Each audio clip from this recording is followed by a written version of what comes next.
నవనూతనమైన కార్యాలు చేసేది నీవేగా నీవేగా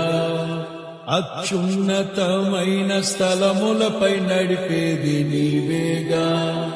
నీవేగా విధినే ఛేదిల్చి నీవు భువినే వెలిగిల్చగా స్తుతినే నా నోట పలికించి బహుగా దీవిల్చగా గళమెత్తి కీర్తింతును ఎలోహి